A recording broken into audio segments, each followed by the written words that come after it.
हर खबर पर होगी आपकी पकड़। डाउनलोड कीजिए एबीपी लाइव ऐप। जो जितना किराया लेकर ट्रक ड्राइवर और ट्रैवल एजेंट मजदूरों को घर भेज रहे हैं ना, उससे 3 गुना ज्यादा किराया यूपी परिवहन विभाग ने वसूलने की तैयारी की है। ठीक सुन रहे हैं आप, वसूलने की तैयारी। हम वसूलना शब्द इसलिए इस्तेमाल कर रहे हैं क्योंकि किसी टैक्सी कार में कोई 10 या 50 किलोमीटर तक छोड़ने के बदले आपसे 10,000 रुपए किराया ले तो ये वसूली ही कही जाएगी ना। हमारी ये रिपोर्ट कोरोना पीड़ितों की घर वापसी को लेकर और यूपी परिवहन विभाग की मौका परस्ती की कहानी कहती है।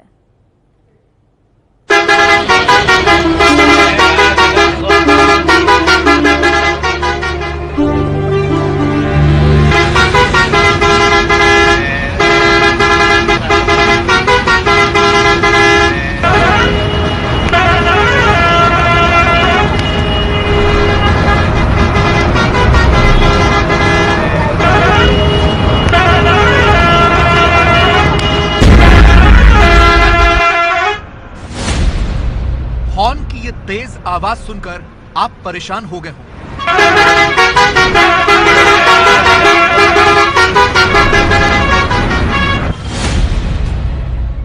इसके लिए हम माफी मांगते हैं, लेकिन ये आवाज इसलिए तेज रखी गई है ताकि आपका ध्यान कहीं और हो तो वो रिपोर्ट पर वापस लौट आए।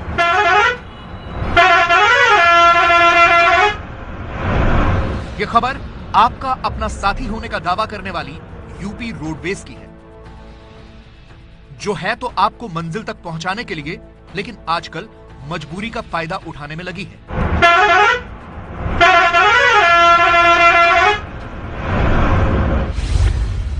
यह है उत्तर प्रदेश सड़क परिवहन निगम की वो प्रेस विज्ञप्ति जो इस बात की पुष्टि करती है। विज्ञप्ति का विषय है लॉकडाउन की अवधि में विदेश में रह रहे नागरिकों की विमान द्वारा एयरपोर्ट पर आए यात्रियों को उनके गंतव्य तक पहुंचाने हेतु बस सेवा उपलब्ध कराने के संबंध में। यानी कोरोना के कारण विदेशों में फंसे नागरिक दिल्ली एयरपोर्ट आएंगे और उन्हें यूपी में कहीं जाना होगा तो यूपी राज्य परिवहन निगम उन्हें टैक्सी या बस की सुविधा देगा, लेकिन उसके बदले किराया कितना लिया जाएगा अब उसे देखिए।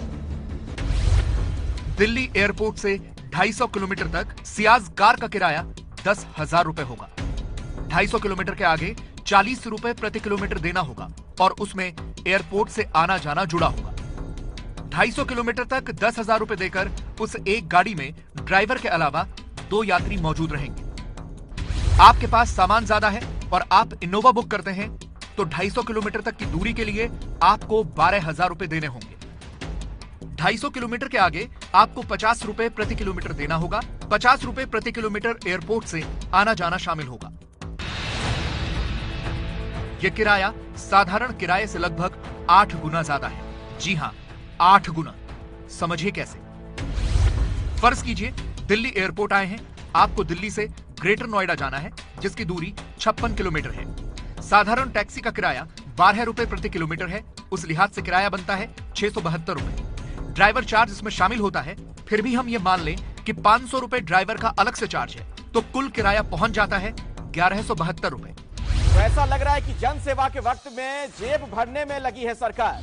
सरकार के लिए अपना खजाना भरना, जेब भरना ज्यादा जरूरी है। इतना अधिक किराया क्यों? ये तो बड़ा विवादित सा फैसला नजर आ रहा है। बार बार वही दावा कर रहे हैं कि हम विशेष सुविधाएं प्रदान कर रहे थे जिसकी ये कीमत है। एबीपी न्यूज ने कोरोना में मजबूरी का फायदा उठाने की खबर दिखाई तो परिवहन विभाग की तरफ से सफाई आई। जितने भी सेवाएं अब तक परिवहन निगम ने एयरपोर्ट से लेकर गाजियाबाद या नोएडा आने के लिए दिया गया है ऐसे यात्रियों का, वो सब निःशुल्क है। कहीं पे भी किसी से कोई चार्ज नहीं दिया गया है। इस पे एज पर द प्रोटोकॉल जो भी यात्री बाहर से आ रहे हैं उनको संबंधित जिला प्रशासन उनको अपने जिले में रिसीव करते हैं। उनकी क्वारंटाइन सेंटर में उनकी स्क्रीनिंग होती है, हेल्थ चेकअप होती है और उनकी डॉक्यूमेंटेशन की जाती है और उसके बाद क्वारंटाइन का जो भी प्रोटोकॉल है वो पूर्ण होने के बाद ही उनको अपने गंतव्य स्थान तक जो है वो भेजा जाता है। अगर वो नियर बाई 250 किलोमीटर रेडियस में छोटे वाहन से जाना चाहें तो परिवहन निगम का जो टैक्सी स्थानीय स्तर पे है उसका इस्तेमाल कर सकते हैं। और इस टैक्सी का जो रेट था उसको लेके कुछ जो इश्यूज थे उस चीजों में। सवाल यह है कि अगर क्वारंटीन सेंटर से घर पहुंचाने की बात थी तो प्रेस विज्ञप्ति में एयरपोर्ट का जिक्र क्यों किया गया? एयरपोर्ट से गंतव्य स्थान का जिक्र क्यों किया गया? सवाल यह भी है कि कम दूरी वाला 10,000 क्यों दें? किराया फिक्स क्यों नहीं किया गया? किराए की दर प्रति किलोमीटर के हिसाब से तय क्यों नहीं की गई? सिर्फ निजी टैक्सी के लिए ही नहीं, बस में यात्रा करने वालों से भी मोटी रकम वसूलने की तैयारी है।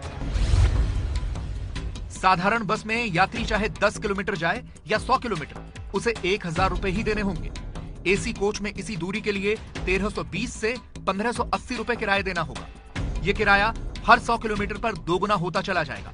मसलन 200 किलोमीटर के 3,000, 400 किलोमीटर के लिए 6,300 और अधिकतम 9,450 रुपए तक किराया वसूला जाएगा। यूपी परिवहन विभाग के फैसले पर विवाद हुआ तो कमेटी गठित करने की एक और सफाई दे दी गई। परिवहन निगम ने एक कमेटी बनाया है। कमेटी उन चीजों को देखेगा, वो मार्केट का असेस कर लेगा उस चीजों पे, और ये सभी चीजों देखने के बाद तो उसमें अगर कोई संशोधन करनी है तो संशोधन किया जाएगा उस चीजों पे, और बेहतर से बेहतर जो है सेवा है उत्तर प्रदेश के निवासियों को देगा सरकार। सवाल है कि जो इंसान कोरोना में लॉकडाउन के कारण विदेशों में फंसा होगा और देश लौटेगा, तो क्या उसकी वापसी के साथ ही घर तक पहुंचने के लिए उसे 8 गुना किराया देना होगा?